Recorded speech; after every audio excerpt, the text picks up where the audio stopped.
ओम श्री गुरुवे नमः।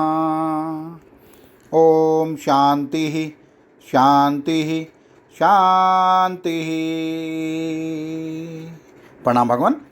भगवान, अभी हमारा सत्संग पक्षपात रहित अनुभव प्रकाश बड़ा ही दिव्य ग्रंथ और श्री स्वामी विशुद्ध आनंद जी प्रसिद्ध काली कमली वाले बाबा जी द्वारा विरचित, और इसमें सर्ग नंबर 2 से सत्संग चल रहा है भगवान, जिसमें पराशर और मैत्रेय संवाद, और उसमें भी जो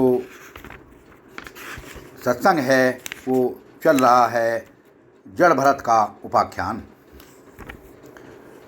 जड़ भरत ने कहा, हे ब्रह्मा, तू कौन है? जगत की उत्पत्ति कैसे करता है?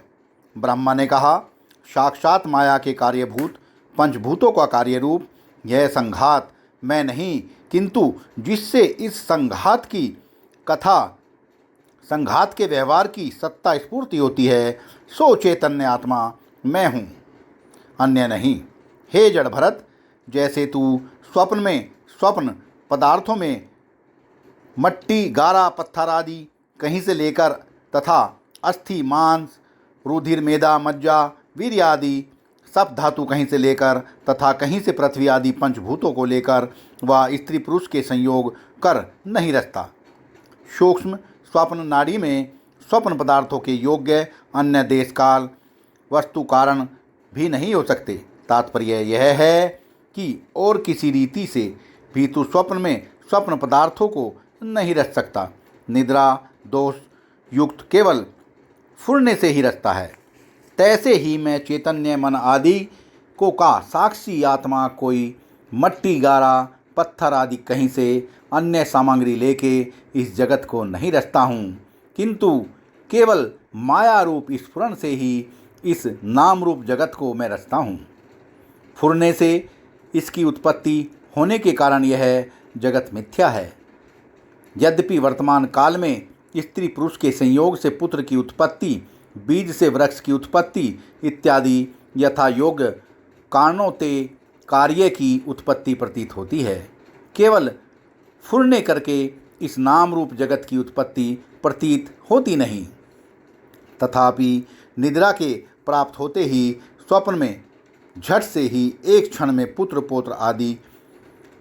पोत्र सहित आपको देखता है तथा बाग बगीचे, पर्वत, नदियाँ, देश काल देखता है, सो 30 व 40 वर्ष में होने वाले पुत्र पौत्र एक क्षण में किसी स्त्री के उत्पन्न न होते हैं तथा किसी बीज से वृक्ष और पर्वत आदि उत्पन्न होते हैं तथा किस स्त्री पुरुष के संयोग से पुत्र पौत्र उत्पन्न होते हैं, सो कहे। किंतु निद्रा रूप अविद्या स्त्री बीज आदि करके ही पूर्वोक्त पदार्थ उत्पन्न होते हैं, अन्य किसी कारण से नहीं उत्पन्न होते। पश्चात जागने पर निद्रा रूप अविद्या में 3 पदार्थों की लीनता होती है। ताते निद्रा रूप अविद्या द्वारा स्वप्न दृष्टा चैतन्य ही दृढ़ फुरने करके कार्य कारण रूप प्रतीत होता है। वास्तवते स्वप्न प्रपंच आदि में भी नहीं तथा जागने पर अंत में भी नहीं रहता। मध्य में अविद्या से अनेक प्रकार की प्रतीति होते हुए भी आदि अंत की न्यायी मध्य में भी अत्यंत अभाव ही स्वप्न प्रपंच का जानना, तैसे ही जागृत प्रपंच भी जानना, बल्कि स्वप्न प्रपंच भी जागृत प्रपंच अति तुच्छ है कोहते। स्वप्न प्रपंच के यत्किंचित निद्रा रूप अविद्या सहित देश कालादि कारण पाए जाते भी हैं, परंतु देश कालादिक भेद रहित केवल सच्चिदानंद निज आत्मा के अज्ञान से इस जागृत संसार की प्रतीति होती है। रज्जु के अज्ञान से सर्प प्रतीतिवत ताते अति तुच्छ है।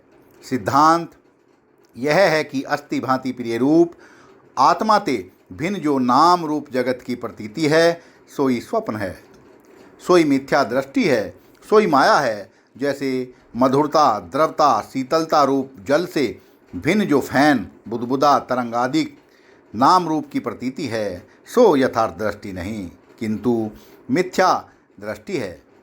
तब मधुरता, दृढ़ता, शीतलता रूप जल की दृष्टि होती है।